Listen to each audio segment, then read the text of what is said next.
English has 5 vowels: A, E, I, O, U. But there is an interesting twist, the unique Y. It is special because it can be both a consonant and a vowel, depending upon where it appears in a word. Stay tuned till the end because I'll reveal some cool tricks about Y that you don't want to miss. Also, तुम्हाला कधी-कधी confusion होतं ना, C चा उच्चार नेमका स करायचा की क करायचा? That also we will discuss. So before we go further, let's break down on how vowels work. So तुम्हाला माहिती आहे का, प्रत्येक वेळी प्रत्येक साऊंड काही एकसारखं साऊंड करत नाही. त्यांचं प्रोनाउन्सिएशन त्यांच्या जागेनुसार बदलतं. So on the basis of these, they are categorized into two: short vowel sound and long vowel sound. Okay? So let's see the rules. कुठे त्यांचा साऊंड शॉर्ट असतो आणि कुठे त्यांचा साऊंड लॉंग असतो. Rule number 1. Short words always take short vowel sounds. So short words म्हणजे कोणते? ज्यांच्यामध्ये 3 to 4 letters असतात ते आहे short words. आणि तिथे नेहमी short vowel sound असतो. For example, cat, pen, hot, bend, pan, can. हे सगळे झाले short vowel sounds. जेव्हा 3 to 4 letters एक वर्ड असतो तेव्हा मोस्टली एक सिलॅबल असतं आणि तिथे शॉर्ट वॉल असतात. Rule number 2. 2 vowels side by side make a long sound. जेव्हा 2 वेगवेगळे वॉल्स एका पाठोपाठ एक येतात तेव्हा जो पहिला साऊंड आहे, पहिला वॉल आहे, त्याच्या साऊंडनुसार त्याचा दीर्घ उच्चार केला जातो. For example, meat, MEAT. So here we will pronounce a long E. Goat, GOAT. So here it is long O. Plane, PLAIN. So first vowel is A. So we will make a long A sound. Rule number 3. Double consonants make single letter sound. म्हणजे कसं? जेव्हा 2 कॉन्सनन्ट्स एका पाठोपाठ एक येतील तेव्हा त्यांचा उच्चार एका लेटर सारखाच केला जातो. फॉर एक्झाम्पल, फज, अखर, bliss, fluff.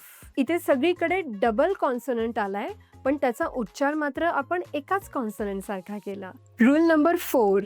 Keep vowels short before double consonants. जेव्हा डबल कॉन्सनंट्स येतील त्याच्या आधीचा जो वॉल आहे तो नेहमी शॉर्ट प्रोनाउन्स केला जाईल. For example, dinner. इथे डिनर मध्ये डबल एन आलेला आहे. सो डबल एन च्या आधी आय जो आहे तो शॉर्ट प्रोनाउन्स होईल, dinner.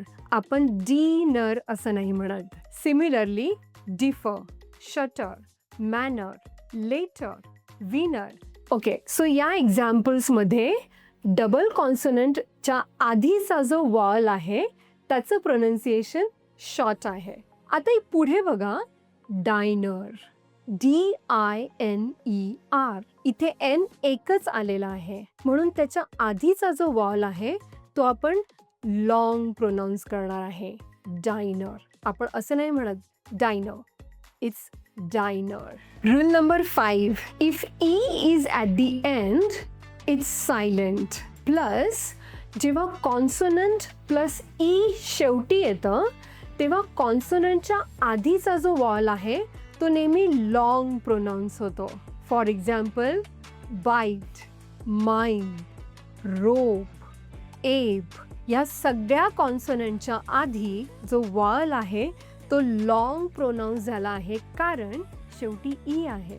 Rule number 6. Important rule. Pronounce C like स when it's followed by E, I or Y. जेव्हा C च्या नंतर I, E किंवा Y येईल तेव्हा त्याचं प्रोनाउन्सिएशन स असं असतं. For example, city, centimetre, century, cycle. Rule number 7. Pronounce the word ending with TION with a श साऊंड. जेव्हा वर्डच्या शेवटी TION असतं तेव्हा त्याचा उच्चार श करायचा. For example, position, situation, tradition, manifestation. Rule number 8. Pronounce the word ending with S-T-I-O-N with ch sound. For example, congestion, digestion, question. Rule number 9. G and K are always silent when they are followed by N at the beginning of the word.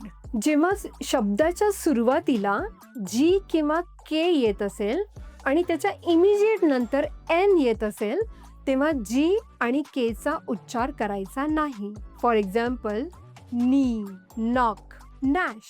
Rule number 10. Pronounce X as Z at the beginning of a word. For example, xylem, xylophone, xenophobia. There are exceptions.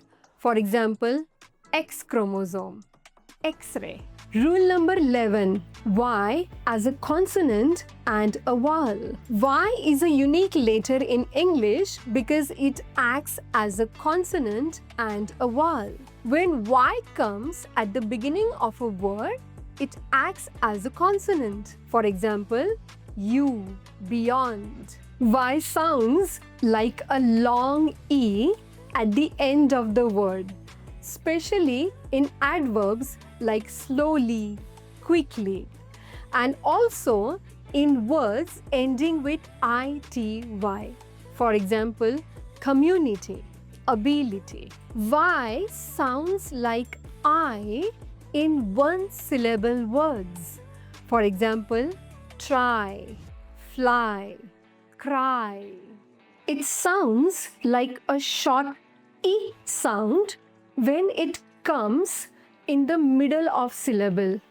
For example, gym, myth, symbol. It sounds like A when it is combined with AY. जेव्हा शेवटी AY येतं तेव्हा ते long A sound असतो. For example, play, day, say, gray. Rule number 12. Sometimes H is completely silent, as in honor, our, honesty. Rule number 13. Pronounce O-O combination as a short O sound when it's followed by K. So जेव्हा O-O चं combination असतं double O तेव्हा generally ते long U sound असतो. For example, school, doom. इथे तो long U sound आहे. पण जेव्हा K त्याच्या पुढे असतो तेव्हा तो शॉर्ट U साऊंड होऊन जातो. For example, book, not book. Book, look, शुक, हुक. तुम्हाला असे काही शब्द माहिती आहेत का? मला कॉमेंट सेक्शनमध्ये सांगा. I hope you found this video helpful and it helped you improve your pronunciation and clear up some common mistakes. If you found this video helpful, like, share and subscribe. I'll see you in the next video. Bye bye. Happy learning.